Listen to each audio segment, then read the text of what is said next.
Igbo ndị Igbo adịghị ihe publicity mana no Gbam Yarn Content Factory has laid foundation for it. So let's find a way to encourage him and the company, the platform. So follow the platform, and I'm also pleading with you. Don't let the light of this business to dim.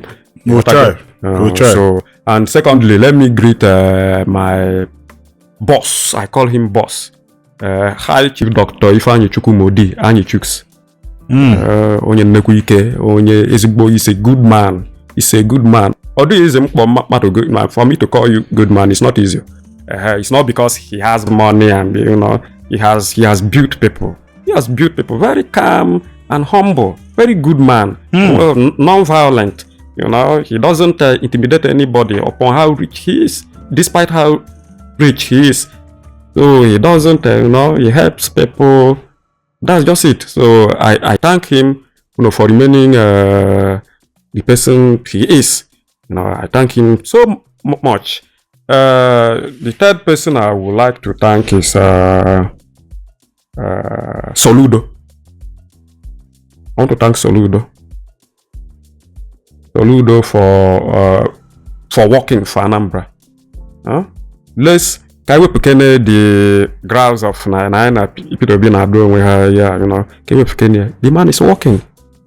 The man is working. On a shama who he praise leader so. Moreover, when mana, Omega of ma, Peter Mbaha, man, Abia, they've done well. They are doing well. They are doing better. Obokwa na ye lugo ebakwe mana, when good better best has so far we be any best so far. So I know good in a level of better. You gotta go. So the comparative this. So I'm able to meet Anambra State. Anambra no infrastructure wise and many things. And all the Kelu politicians say go.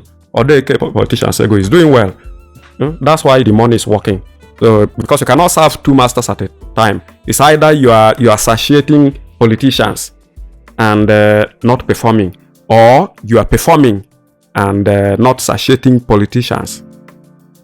You see it. So Soludo is doing well. I'm greeting him, promising him that we will deliver him. No two ways about it.